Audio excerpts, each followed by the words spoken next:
नमस्कार मित्रों, आप सभी का स्वागत है वीरेश यूट्यूब चैनल में।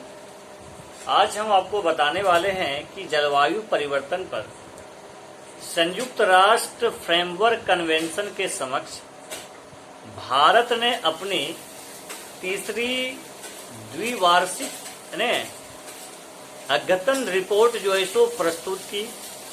आपको मित्रों में बताने का प्रयास करूंगा कि इस रिपोर्ट में भारत ने क्या क्या बताए हैं कि वो जलवायु परिवर्तन को लेकर क्या क्या काम किए हैं। इस रिपोर्ट में वो बताने का प्रयास किए। क्या है भाई इस रिपोर्ट में? तो इस रिपोर्ट के अनुसार भारत वस्तुतः उत्सर्जन तीव्रता को, उत्सर्जन जो इसकी तीव्रता है, जो उत्सर्जन हो रहे हैं, आपको मालूम होना चाहिए, ठीक है, उसको 2020 तक, कितना, 2020 तक। देखिए मित्रों, आज हम पहली बार जो है आपको बोर्ड में भी मैं लिखने का प्रयास कर रहा हूं और मुझे पता नहीं कि आपको किस तरह से आपको दिखाई पड़ पाएगा कि नहीं, क्योंकि आज मेरा पहला प्रयोग है। तो 2020 तक भारत जो है तो 2020 तक 2005 के स्तर के, किस स्तर के, 2005 के स्तर के, ठीक है, सकल घरेलू उत्पाद के यानी जीडीपी के, ठीक है, जीडीपी के लगभग 20 से 25% तक, लगभग 20 से लेकर 25% तक कम करने हेतु की गई अपनी स्वैच्छिक घोषणा। यानी भारत, स्वैच्छिक घोषणा मतलब होता है कि जिसको भारत ने खुद से घोषणा किया था कि हम 2005 के स्तर तक, 2020 तक हम जो है वो कितना उत्सर्जन कम कर देंगे, 20 से लेकर 25% तक उत्सर्जन कर देंगे और प्राप्त करने की सही दिशा की ओर अग्रसर है। यानी उन्होंने जो घोषणा किया था कि हम उत्सर्जन को कम कर देंगे, उसके ओर भारत अग्रसर है और तेजी से आगे बढ़ रहा है इस रिपोर्ट के अनुसार से। अब इस रिपोर्ट के बारे में आज तो हमको बताते हैं कि ये जो जलवायु परिवर्तन पर संयुक्त राष्ट्र जो फ्रेमवर्क है, उसके समक्ष जो भारत ने बताने का प्रयास किया कि भैया जो मैंने घोषणा किया था कि हम उत्सर्जन को कम करेंगे, उसमें मेरी कहां तक प्रगति है। जैसे मान लीजिए कोई घोषणा कर दिया और वो सो गया है, वो कोई काम नहीं कर रहा है जमीनी स्तर पर, तो भारत इस रिपोर्ट के अनुसार से बताना चाह रहा है कि मैं काम कर रहा हूं कि नहीं कर रहा हूं। इसमें देखिए, इस रिपोर्ट, यह जो रिपोर्ट है यानी जो भारत ने जो प्रस्तुत किया है, उसको वन और जलवायु परिवर्तन मंत्रालय द्वारा, याद रखिएगा, वन और जलवायु परिवर्तन मंत्रालय के द्वारा, वन एवं जलवायु परिवर्तन मंत्रालय के द्वारा, ठीक है, ध्यान रखिएगा, वन एवं जलवायु परिवर्तन मंत्रालय द्वारा जलवायु परिवर्तन पर संयुक्त राष्ट्र फ्रेमवर्क कन्वेंशन, जिसको बोलते हैं शॉर्ट में यूएनएफसीसी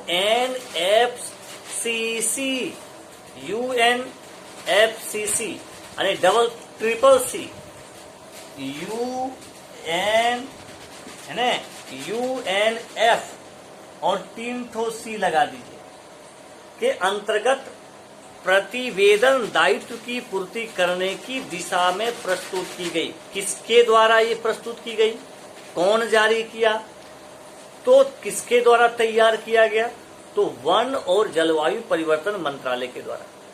देखिए अब इसमें क्या है, प्रमुख उपलब्धि क्या है, इसको थोड़ा ध्यान रखिएगा कि वर्ष 2005 यानी भारत की इसमें उपलब्धि क्या है, भारत ने कहां तक अपना अचीवमेंट कर लिया। उसने घोषणा कर दिया कि हम 2005 के स्तर से 2020 तक हम जो है सो 20 से लेकर 25% तक उत्सर्जन हम कम कर देंगे। उस दिशा में भारत कहां तक अग्रसर है, क्या क्या वो अचीवमेंट किया है अभी तक। तो देखिए 2005 से 2016 के मध्य, इस डाटा को आप याद रखिएगा, यानी 1 मिनट इसमें जो डाटा दिया गया है, इसके जो भारत ने जो अचीवमेंट हासिल किया है, उसमें कहा गया है कि 2005, ठीक है, से वर्ष 2016 तक यानी उसके मध्य में, उसके बीच में 2005 से लेकर के 2016 के मध्य भारत की उत्सर्जन की जो तीव्रता है वो जीडीपी के, याद रखिएगा, जीडीपी के 24% तक कम हुई है। बहुत बड़ी बात। कितने प्रतिशत तक कम हुई मित्रों? 24% तक कम हुई है। बहुत बड़ी अचीवमेंट है। दूसरी जो महत्वपूर्ण अचीवमेंट है वो है कि भारत में सौर ऊर्जा की संस्थापित क्षमता, एकदम देखिए मित्रों, जो भी बच्चे इस वीडियो को देख रहे हैं और वो अक्टूबर में यूजीसी का नेट की परीक्षा भी देने जा रहे हैं, उनके लिए यह वीडियो काफी उपयोगी होगा। और साथ ही साथ जो यूपीएससी का पीटी का परीक्षा लिखने जा रहे हैं 10 अक्टूबर को, उनके लिए भी ये वीडियो काफी उपयोगी होगा। साथ ही साथ सारे एग्जाम के लिए, बीपीएससी, जेपीएससी की मुख्य परीक्षा जो आप लिखिएगा, जब रिजल्ट के बाद में जो होंगे परीक्षा, तो उसमें भी ये डाटा आपको काम आएगा। इसको आप लिखते जाइएगा।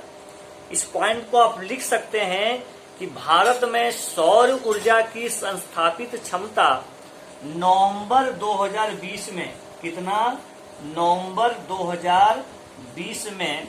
मित्रों, आपको उतना बेहतर ढंग से बोर्ड में दिखाई नहीं पड़ रहा होगा, मैं जानता हूं, लेकिन यदि मेरी आवाज आपको सुनाई पड़ रहे हैं तो आप नोट में इसको लिख लीजिए, ठीक है। चलिए, मैं कोशिश करूंगा, जिस प्रकार से आपका प्रेम और आपका जिस प्रकार से मैं देख रहा हूं कि आप लोग सपोर्ट कर रहे हैं, आप लोग रुचि के अनुसार से देख रहे हैं, इस तरह का सपोर्ट यदि मुझे मिलेंगे तो हम और भी बेहतर आप लोग को अच्छा मटेरियल मैं प्रोवाइड करूंगा, और भी जितना अच्छा तकनीक से हो सकता है और भी आपको स्पष्ट दिखाई पड़े, वो मैं प्रयास करूंगा कि आपके लिए जो भी मैं कुछ कर सकता हूं उसको मैं करने का प्रयास निश्चित रूप से मैं करूंगा। आप सभी मेरे चैनल को सब्सक्राइब कीजिएगा, लाइक कीजिएगा, शेयर कीजिएगा, क्योंकि एक ऐसा चैनल है जो फ्री ऑफ कॉस्ट में सेवा दे रहा है, ठीक है। फ्री ऑफ कॉस्ट में आप मेरे क्लास जुड़ सकते हैं, गूगल मीट पर जो आयोजित होती है। आप अपना व्हाट्सएप नंबर दे करके आप मेरे व्हाट्सएप ग्रुप से जुड़ सकते हैं। उसमें फ्री ऑफ कॉस्ट में आपको मटेरियल, चाहे आप इंग्लिश मीडियम का हो, चाहे वो हिंदी माध्यम का हो, आप मेरे व्हाट्सएप ग्रुप और क्लास से जुड़ेंगे तो निश्चित रूप से आप फायदा होगा आपको। इसमें कोई शक की बात नहीं है। आपका रिवीजन होगा। मैं इसको एडवर्टाइजमेंट के तौर पर नई वीडियो बना रहा हूं। मैं कोशिश कर रहा हूं कि आप इनसे कुछ ज्यादा से ज्यादा फायदा लीजिए, कुछ न कुछ सीखिए, अपने जीवन में आप सफल होइए। यही मेरे लिए सबसे बड़ा अचीवमेंट होगी, ठीक है। चलिए, तो इस पॉइंट को आप, मैं फिर से बोल रहा हूं, इसको आप रिपीट कर लीजिएगा कि भारत में सौर ऊर्जा की संस्थापित क्षमता नवंबर 2020 में 14 गुना यानी 14 गुना से अधिक बढ़कर 36, इसको ऐसा कर लीजिएगा, यानी 14 गुना बढ़ गया सौर ऊर्जा की क्षमता। कितना बढ़ गया भाई? बढ़कर हो गया 36.91 गीगावाट। कितना हो गया भाई? 36.91 गीगावाट, यानी GW आप कर सकते हो गीगावाट को। अब ये बहुत बड़ी अचीवमेंट है। पहला अचीवमेंट मैंने आपको क्या बताया, देखिए मैं रिपीट करूंगा। पहला अचीवमेंट मैंने बताया था कि 2005 से 2016 के मध्य भारत की उत्सर्जन तीव्रता जीडीपी के 24% तक कम हुई है। अरे भैया, कोई भी कंट्री का यदि उत्सर्जन तीव्रता में कमी आ रही है तो क्या अचीवमेंट नहीं है? क्या ये अचीवमेंट भारत के लिए नहीं है कि वो उत्सर्जन को कम कर रहा है? बिल्कुल ये अचीवमेंट है। मित्रों, आपको जानना चाहिए, माननीय प्रधानमंत्री ने सौर ऊर्जा को बढ़ाने के लिए कितना प्रयास कर रहे हैं। अंतर्राष्ट्रीय सौर अलायंस, इसका मुख्यालय गुरुग्राम हरियाणा में पड़ता है। क्या ये साधारण अचीवमेंट है? क्या बहुत बड़ी अचीवमेंट है। मुझे लगता है कि विश्व के कंट्री भारत का जैसा ही सभी लोग प्रयास करें तो हम सभी जो है सो जलवायु परिवर्तन से क्या कर सकते हैं, निपट सकते हैं। और दूसरा अचीवमेंट मैंने अभी आपको बताने का प्रयास किया, इसको एकदम नोट कर लीजिएगा। कोई ना कोई परीक्षा में निश्चित रूप से ये प्रश्न छपेगी, निश्चित रूप से प्रश्न आएगा ही, इसमें कोई शक नहीं है। और खासकर मेंस के प्रश्न को जो आप लिखिएगा उत्तर में, तो इस पॉइंट आपका काम आएगा कि भारत कितना अचीवमेंट किया है। तो मैंने एक डाटा बताया कि नवंबर 2020 तक 36.9 गीगावाट जो है इसकी क्षमता हो गई है। ठीक है, अब आगे है नवंबर 2020 में संचयी नवीकरणीय विद्युत की संस्थापित क्षमता, नवीकरणीय यानी ऐसी ऊर्जा जिसको हम फिर से प्राप्त कर सकते हैं, नवीकरणीय जो खत्म होने वाली नहीं है, 25 मेगावाट से अधिक। नवीकरणीय ऊर्जा में 25 मेगावाट से अधिक जल विद्युत के अतिरिक्त, अरे भैया जल से हम विद्युत प्राप्त कर रहे हैं, 2.7 गुना बढ़कर 2.7 गुना, ठीक 2.6 गुना बढ़कर कितना हो गया है, 90.39 गीगावाट। मित्रों, इतना गीगावाट हमने नवीकरणीय ऊर्जा क्षेत्र में अचीवमेंट कर लिया है। आपको पता है कि हम कितना गीगावाट अचीवमेंट करने का लक्ष्य रखे हैं, 175 गीगावाट हमने जो है सो लक्ष्य निर्धारित किया है कि 2022 तक हमको अचीवमेंट करना है 175 गीगावाट। और अभी तक हमने कितना अचीवमेंट कर लिया, जब भी मैंने डाटा बताया 90.39 गीगावाट हो गई है। बहुत बड़ी अचीवमेंट है कि हम लोग अब लगभग जो है सो उस अचीवमेंट की ओर बढ़ रहे हैं, एकदम भी पीछे नहीं है। मेरा टारगेट है 175 गीगावाट। हमने अभी नवंबर 2020 का जो डाटा है उसके अनुसार से जो है 90.39 गीगावाट जो है सो मेरी क्षमता हो गई है, अचीव कर लिए हमने। अब आगे का टारगेट है नेक्स्ट अचीवमेंट, जो आप इसको एकदम नोट कर लीजिए कॉपी में, वन और वृक्षारोपण में, वन और वृक्षारोपण। मित्रों, वन और वृक्षारोपण का कितना महत्व है। यदि मेरे आसपास पेड़ पौधे होंगे, हमें स्वच्छ वायु मिलेंगे, है ना, हमें शुद्ध वायु मिलेंगे, हम स्वस्थ रहेंगे, जो प्रदूषण है वो कम होगा, है ना। पेड़ पौधे को लगाना चाहिए। तो देखिए अचीवमेंट भी हम लोग कर लिए। वन और वृक्षारोपण में वर्ष 2015 से वर्ष 2019 के बीच, यानी 2015 से वर्ष 2019 के बीच जो है 1.65%, एकदम इसको नोट कर लीजिए। आप लोगों को बोर्ड में स्पष्ट नहीं दिख रहा है, मैं प्रयास करूंगा नेक्स्ट टाइम में कि और बेहतर से आपको मैं बताने का प्रयास करूं, बोर्ड में लिखाने का प्रयास करूं, ताकि आप एग्जैक्ट डाटा आपको पढ़ सके, आप पढ़ाई आपको दिखाई दे सके। लेकिन फिर भी आप सुनिए कि वन और वृक्षारोपण के क्षेत्र में आपका 2015 से 2019 के बीच में 1.65% की वृद्धि दर्ज की गई है। मित्रों, ये रिपोर्ट जो है दिया है संयुक्त राष्ट्र फ्रेमवर्क में, इन्होंने भारत ने बताने का प्रयास किया है कि प्रभु, मैंने जो आपको दिया था, मैंने जो खुद से घोषणा किया था कि मैं उत्सर्जन को कम करूंगा, उसमें मेरा ये प्रगति रिपोर्ट है। मैं प्रयास कर किया हूँ, इतना मैंने अचीव कर लिया। मेरा 175 गीगावाट लक्ष्य था, उसमें मैंने आपका कितना कर लिया हूँ, यानी 90.39 गीगावाट मैंने अचीव कर लिया हूँ। सौर ऊर्जा के क्षेत्र में भी मैंने आपको बताया कि 36.9 मैंने कर लिया हूँ। ठीक है, तो ये अचीवमेंट आपको बताना ही है। तो वृक्षारोपण के क्षेत्र में 1.6% की वृद्धि दर्ज की गई।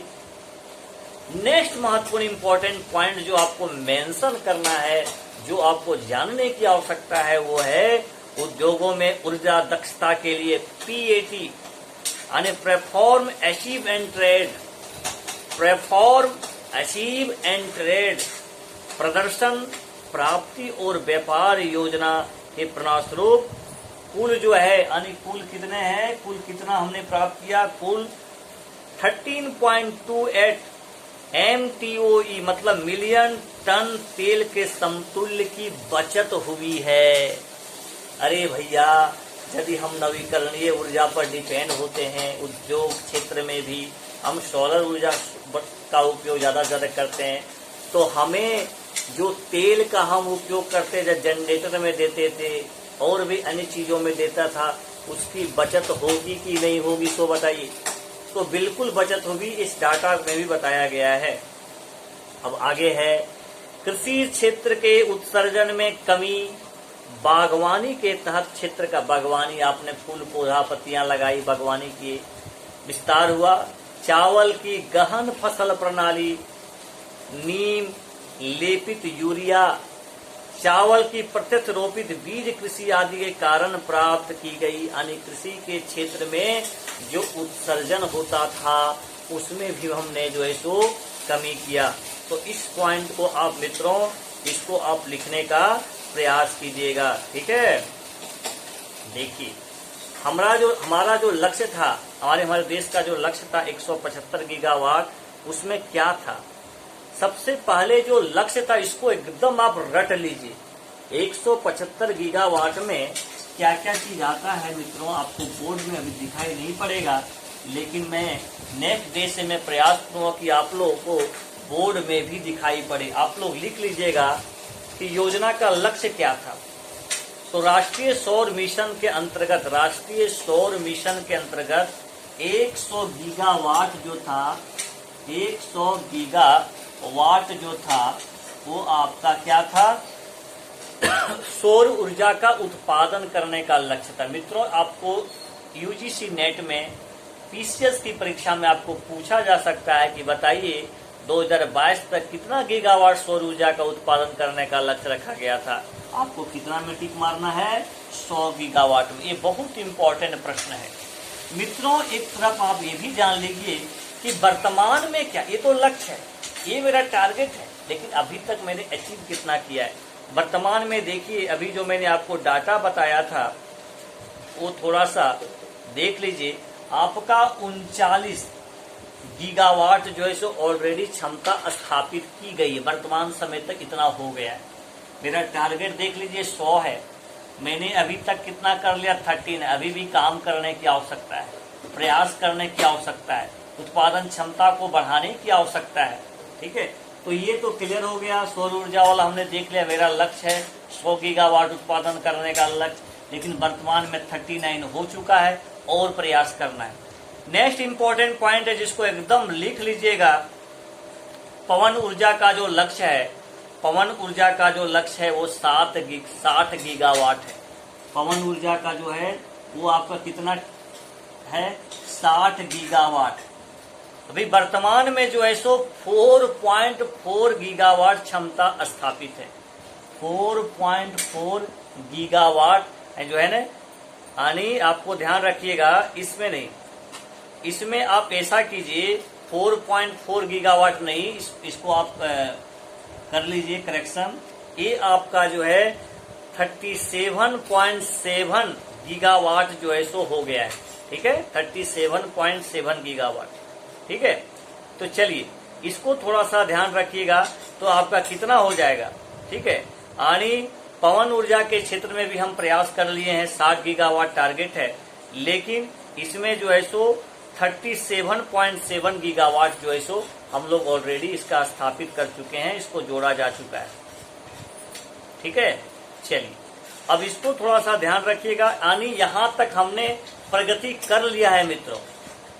जो मैंने आपको पहले बताया कि 175 में मैंने अभी आपको जो डाटा बताया था, कितना बताया था? 90.39 गीगावाट जो है सो हम लोग इसका अचीव कर लिए हैं, ठीक है। चलिए, लेकिन मार्च 2021, ये जो मैंने डाटा बनाया नवंबर 2020 में आया, लेकिन मार्च 2021 तक भारत की वर्तमान स्थापित रिन्यूएबल एनर्जी RE जो है वो आपका कितना हो गया? 93 गीगावाट रही।